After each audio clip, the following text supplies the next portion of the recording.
வெளிநாட்டில் போய் படிக்காங்க, ஒரு வேலை செய்கிறாங்க, எப்படி இருக்கிறாங்க என்று சொல்லி நாம் பார்க்கணும். அவருக்கு நல்ல புத்திமதி சொல்லணும்னு நினைப்போம் இல்லையா? அதே ஐயா அவர்கள் என்ன நிலையிலே இருக்கின்றார்கள் என்று பார்ப்பதற்காக அவர்கள் ஒரு பரீட்சை வைத்தார். ஏன்னா விவசாயத்தில் படித்தவங்க, வியாபாரத்தில் படித்தவங்க, குடும்பத்திலேயும் படித்தவங்க. இது ஐயா சொல்லியிருக்கார் பாருங்க வாசகத்தில்.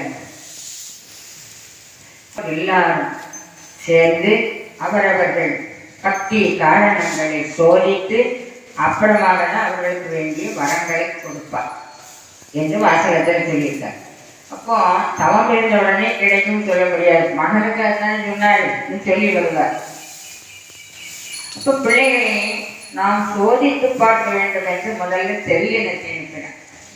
தெரியணங்கள் எல்லாம் இருந்தால் செய்யும், இருக்க இடம் தெரியாமல் இருந்து பொறுப்பு கட்டிட்டு அந்த தெளினங்கள் எல்லாம் போய் குடிக்க தண்ணீரை போதுனா அதுவே கும்பலாக கிடக்கிறது. முன்னத்தி மயிரிலே இருந்து விழுகின்றது, இடையிலே இருந்து கழிக்கின்றது. இப்படியெல்லாம் வேதனை செய்கின்றது தெளினங்கள். அதிலே எல்லாம் ஈசன் செயல் என்று சொல்லி அவர்கள் ஓயாது முகப்பாட்டு ஓதுவதும் தவநிலை தவறாக செய்தார்கள். அத்தாற்போல என்ன பண்ணாரு, மூட்டையை அறிவித்தார். மூட்டை போய் அதோட தெளினத்தோட சேர்ந்து பல சேர்க்கைகளை செய்தது. அப்போ இவர்கள் என்ன பண்ணாங்க, இதுவும் ஈசன் செயல்தான் என்று இருந்தார். தற்போல மத்தியானம் போல ஒரு நேரம் அன்னம் வைத்து பச்சரிசி அன்னம் வைத்து உச்சிப்படி சாப்பிட்றாங்களே, அந்த அன்னத்துல என்ன இருக்கு, கடலிலே வலை போட்டு இருக்கக்கூடிய நண்டானது இந்த அன்னத்துக்குள்ளே பொழுது போட்டு உட்கார்ந்து.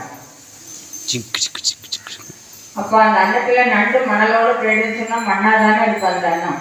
அவர்களுக்கு கோபம் வரல. என்ன பண்ணார்கள், அதை எடுத்து வளர்ப்பார் போல நீ போய் இருக்கிற இடத்துல போயிடு அப்படின்னு சொல்லி சொல்லிட்டு அந்த அன்னத்தை சாப்பிட்டார். இதிலேருந்து சாதித்தார். ஏன்னா பரிசை எழுதணும்னு சொன்னால் நல்லா படிக்கணும். படித்து பாஸ் பண்ணணும்னு ஒவ்வொரு படியாக உயரும். அப்படிதான் 1ஆம் கிளாஸ்லேருந்து காலேஜுக்கு போய் நம்ம பட்டப்படிப்பு போய் வேலை செய்ய முடியும். முதல் படியிலேயே கரண்ட்டம் சொன்னால் ஓஞ்சி போகணும்னு சொன்னால் மேலே ஏற முடியாது. அப்படி நம்முடைய பணங்களை பக்குவப்படுத்துவதற்காக மக்களை பல சோதனைகள் செய்தார், புத்தி புகட்டினார்.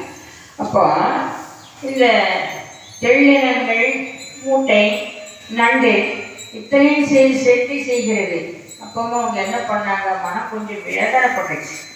ஐயோ இது என்ன, வீட்டுக்குள்ள போனா தெள்ளு மூட்டை இருக்க விடல, ஊட்டுகின்ற நண்டு அந்தத்திலே நண்டு இருக்கிறது, என்ன செய்வோம் என்று வேதனைப்பட்டு கொண்டு இருந்தார்கள். அப்போ ஐயா பார்த்தார், இதுலேயும் இன்னும் ஒரு சோதனை செய்ய வேண்டும் என்று மேலெல்லாம் சிறங்கு வந்தால் யாருக்காவது கை சும்மா இருக்குமா? சிறங்கு இப்படி சொரியும், ஊறும், உடனே சொரிஞ்சிடுவோம். சொரிஞ்ச உடனே காந்தல் பொறுக்கும் சொல்லுவாங்களே பழமொழி. உள்ளூரில் சம்பந்தம் தெரியும், உள்ளங்கை சிறங்கு தெரியும். உள்ளூரில் சம்பந்தம் பண்ணால் சம்பந்தாடிக்கும் பிடிக்கவே பிடிக்காங்க. அதை பழமொழியாக சொல்லிட்டாங்க. உள்ளூரில் சம்பந்தம் பண்ணால் உள்ளங்கையை சிறங்குன்னு சொரிவோமே அது மாதிரி. அப்படி அந்த சிறங்கு வந்த உடனே ஊழல் வருகிறது, சொரிகின்றார்கள், காந்தல் பொறுக்க முடியும். இந்த காந்தலோட நாம் என்ன செய்ய முடியும் அப்படின்னு நினைச்ச மக்கள் என்ன பண்ணாங்க, இனி இங்கே இருக்கிறத விட கடல்ல போய் சேர்க்கணும் அப்படின்னு நினைச்சு எல்லாரும் ஒட்டுமொத்தமாக எங்கே போனாங்க, கடலுக்கு சென்றாங்க. கடல்ல போய் விழுந்து போயிடுவோம் அப்படின்னு போன உடனே அந்த கடல் எல்லாம் சில பேர்கள் துணிகள் எல்லாம் எடுத்துக்கொண்டு அவர்களை எல்லாம் கரையில உடனே. அப்பமும் நம்மளை கடலும் சாக விடலை. சிறங்கோ சொரிச்சல் பொறுக்க முடியலை, சொரிஞ்சால காந்தல் நிற்க முடியலை. தவத்தை நாம் எப்படி செய்கிறது என்று சொல்லி மனம் சடைத்து. ஏன்னா 6 மாத காலம் நிறைவேற்றிட்டாங்க.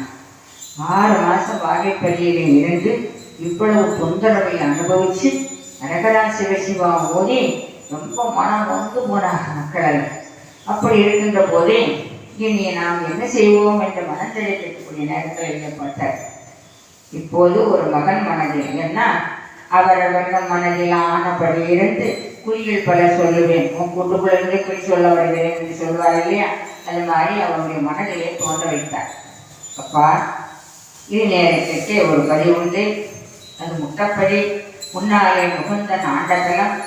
அங்கே இருக்கக்கூடிய பாடுக்குள்ளே இருக்கக்கூடிய அந்த கடலுக்குள்ளே இருக்கக்கூடிய நிறங்கள் எல்லாம் சொல்ல முடியாது.